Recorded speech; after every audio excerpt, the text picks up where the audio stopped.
Dieu, viens à mon aide. Seigneur, à notre secours. Gloire au Père et au Fils et au Saint-Esprit. Ô Dieu qui est, qui était et qui vient, pour les siècles des siècles. Amen.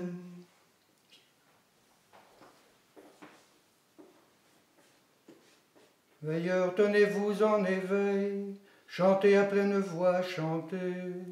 Le jeune lion est prisonnier, qui pourrait dormir? Par amour, le Père a voulu envoyer son Fils au monde. Et les méchants l'ont crucifié, qui pourrait dormir? Ils l'ont jugé, l'ont condamné, jeté en prison, flagellé. À coups de roseau l'ont frappé, qui pourrait dormir? Sur son visage ils ont craché, un serviteur l'a souffleté. Ils l'ont tourné en dérision, qui pourrait dormir? Des chiens en rage l'ont cerné, ils ont cerné le jeune lion. Comme un coupable il n'a rien dit, qui pourrait dormir? Les épines qu'ils ont tressées ont couronné de sang son front.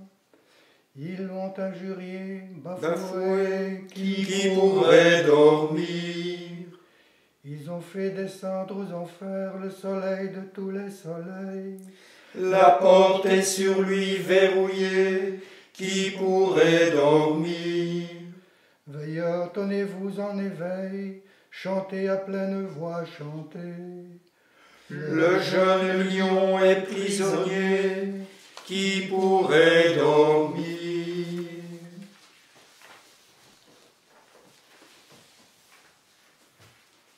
Qui a dit qu'il n'y aurait pas de semaine sainte cette année? N'avez-vous pas vu l'immense procession de personnes testées positives pour le coronavirus? Ne voyez-vous pas la Via Crucis des agents de santé qui remontent le calvaire de la pandémie, débordés et angoissés dans le cœur de peur de ne pas pouvoir résister? N'avez-vous pas vu les médecins en blouse blanche porter la croix douloureuse des personnes contaminées?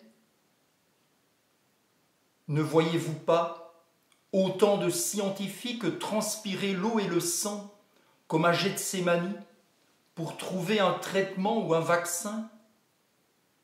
S'il vous plaît, ne dites pas que Jésus ne passera pas dans les rues cette année, alors que beaucoup de gens doivent travailler pour nous apporter à tous de la nourriture et des médicaments. N'avez-vous pas vu le nombre de Simon de Cyrène s'offrant d'une manière ou d'une autre pour porter les lourdes croix? Ne voyez-vous pas combien de Véroniques sont exposées à l'infection pour sécher le visage des personnes contaminées? Qui ne peut pas voir Jésus tomber au sol à chaque fois que nous entendons le nombre froid de victimes? La passion n'est-elle pas vécue dans des maisons de repos remplies de personnes âgées et de personnel, là où le facteur de risque est le plus élevé? Les écoles, les universités et de nombreux magasins obligés de fermer ne se sentent-ils pas injustement condamnés? Ne voyez-vous pas la couronne d'épines que portent les enfants, contraints de vivre cette crise enfermés, sans trop bien comprendre, sans pouvoir courir dans les parcs et dans les rues? Tous les pays du monde ne sont-ils pas affectés, fouettés par le fléau de ce virus? Et il y a des Ponce Pilate qui se lavent les mains sur ce chemin de douleur, des dirigeants qui essaient simplement de tirer un avantage politique ou économique de la situation, sans tenir compte du peuple. Toutes ces familles et ces personnes seules confinées à la maison, empêtrées dans leurs problèmes, ne sachant pas comment et quand tout finira? Ne sont-elles pas dans la même situation d'impuissance que les disciples, à qui les forces du mal ont ravi leur maître? Le visage douloureux de Marie ne se reflète-t-il pas dans celui de nombreuses mères qui souffrent de la mort, silencieuses et éloignées d'un être cher? Les nombreuses familles et petites entreprises qui voient leurs économies disparaître, ne vivent-elles pas la même angoisse que Jésus, à qui on a enlevé ses vêtements? L'agonie de Jésus sur la croix ne vous fait-elle pas penser au manque de respirateurs dans les unités de soins intensifs? S'il vous plaît, ne dites pas de Semaine Sainte, pas de Pâques cette année. Ne le dites pas, parce que, d'une part, le drame de la Passion n'a certainement jamais été aussi réel et authentique, et d'autre part, parce que notre propre vie n'a jamais été autant attente et espérance folle de la résurrection. De Rosario Paoletti, vicaire épiscopal dans le diocèse du Bénévent, en Italie.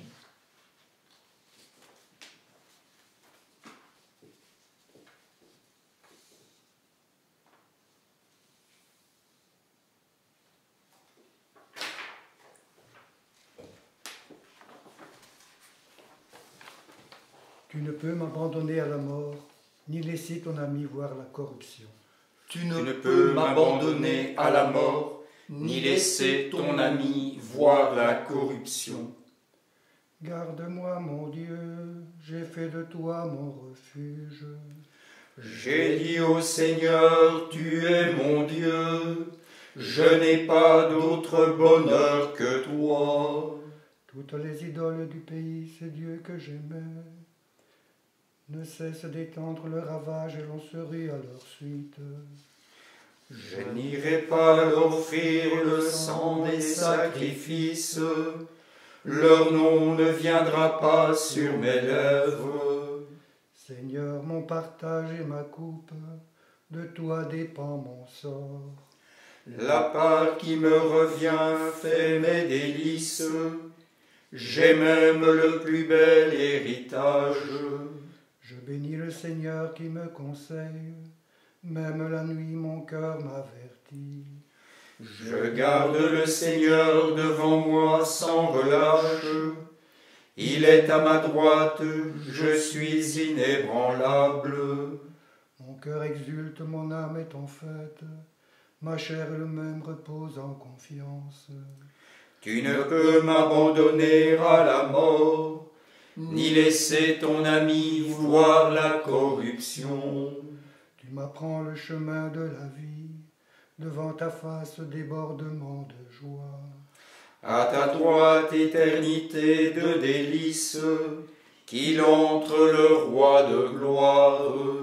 Gloire au Père et au Fils et au Saint-Esprit, pour les siècles des siècles. Amen. Tu ne peux m'abandonner à la mort, ni laisser ton ami voir la corruption.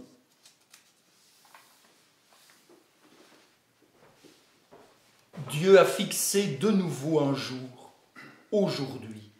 Dieu a fixé de nouveau un jour, aujourd'hui. Celui qui est entré dans son repos s'est mis lui aussi à se reposer de son ouvrage. Dieu a fixé de nouveau un jour, aujourd'hui. Le Père ne peut abandonner son Christ à la mort, ni laisser son ami voir la corruption. Dieu a fixé de nouveau un jour, aujourd'hui. Dieu se lève pour juger, pour sauver les humbles de la terre. Dieu a fixé de nouveau un jour, aujourd'hui. Et nous allons, frères et sœurs, vous faire entendre une homélie ancienne pour le Grand et le Saint Samedi. Et elle va être lue en voix off. Et nous vous invitons à contempler cette icône de la descente du Christ dans les enfers, cette icône qui est commentée proprement par cette homélie.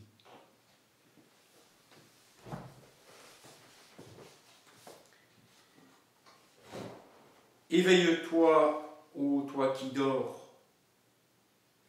Que se passe-t-il?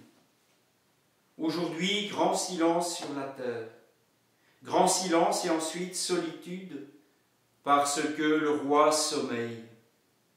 La terre a tremblé et elle s'est apaisée, parce que Dieu s'est endormi dans la chair, et il a éveillé ceux qui dorment depuis les origines. Dieu est mort dans la chair, et le séjour des morts s'est mis à trembler. C'est le premier homme qu'il va chercher, comme la brebis perdue. Il veut aussi visiter ceux qui demeurent dans les ténèbres et dans l'ombre de la mort. Oui, c'est vers Adam captif, en même temps que vers Ève, captive elle aussi, que Dieu se dirige, et son Fils avec lui, pour les délivrer de leur douleur. Le Seigneur s'est avancé vers eux, muni de la croix, l'arme de sa victoire. Lorsqu'il le vit, Adam, le premier homme, se frappant la poitrine dans sa stupeur, s'écria vers tous les autres, « Mon Seigneur, avec nous tous !» Et le Christ répondit à Adam, « Et avec ton esprit ?»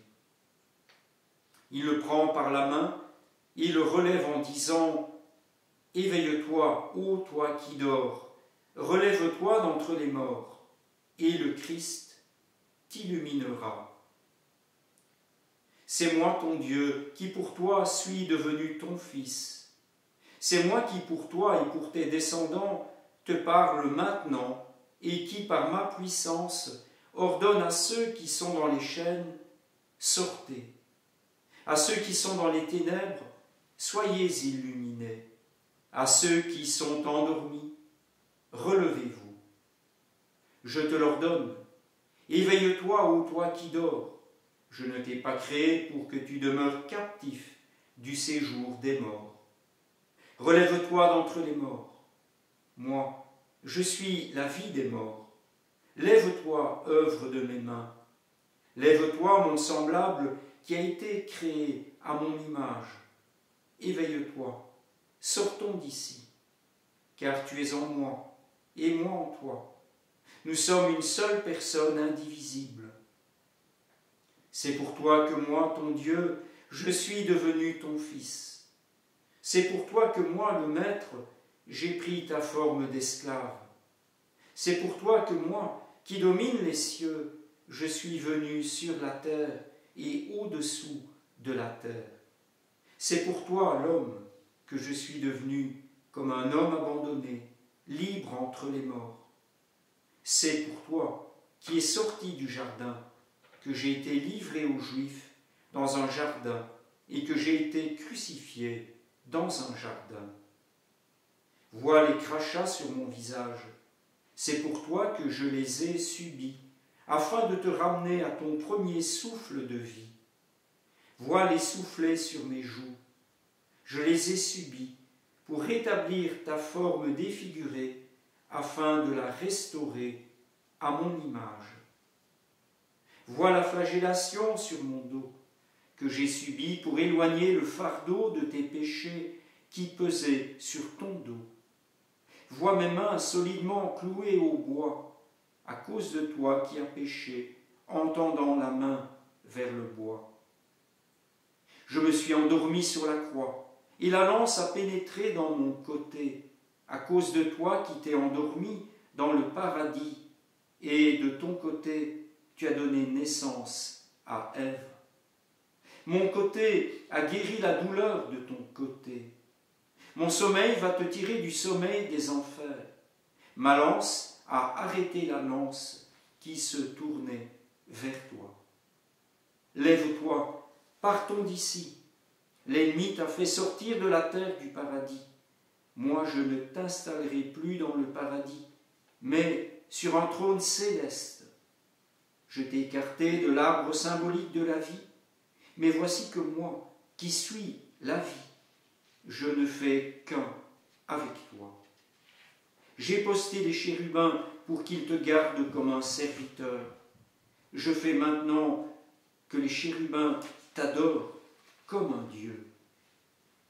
Le trône des chérubins est préparé, les porteurs sont alertés, le lit nuptial est dressé, les aliments sont apprêtés, les tentes et les demeures éternelles le sont aussi.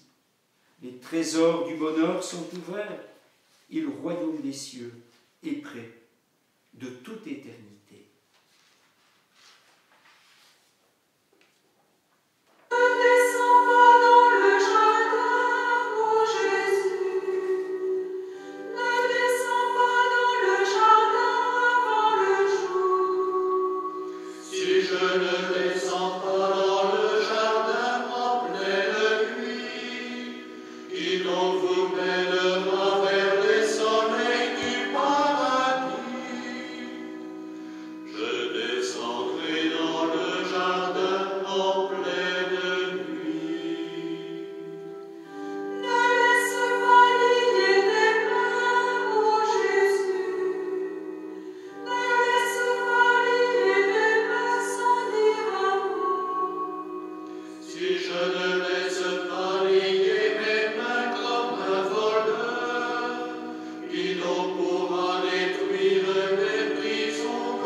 Et ensemble, frères et sœurs, avec et pour tous les hommes, avec et pour tous les souffrants de la terre, nous osons dire: Notre Père qui es aux cieux, que ton nom soit sanctifié, que ton règne vienne, que ta volonté soit faite sur la terre comme au ciel.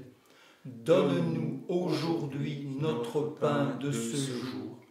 Pardonne-nous nos offenses, comme nous pardonnons aussi à ceux qui nous ont offensés. Et ne nous laisse pas entrer en tentation, mais délivre-nous du mal. Dieu éternel et tout-puissant, dont le Fils unique est descendu aux profondeurs de la terre, d'où il est remonté glorieux, accorde à tes fidèles, ensevelis avec lui dans le baptême, d'accéder par sa résurrection à la vie éternelle, lui qui règne avec toi et le Saint-Esprit, maintenant et pour les siècles des siècles. Amen. Le Seigneur soit avec vous. Et avec votre esprit. Que Dieu, dans son amour, Tout-Puissant vous bénisse, le Père, le Fils et le Saint-Esprit. Amen. Allez dans la paix du Christ. Nous rendons grâce à Dieu.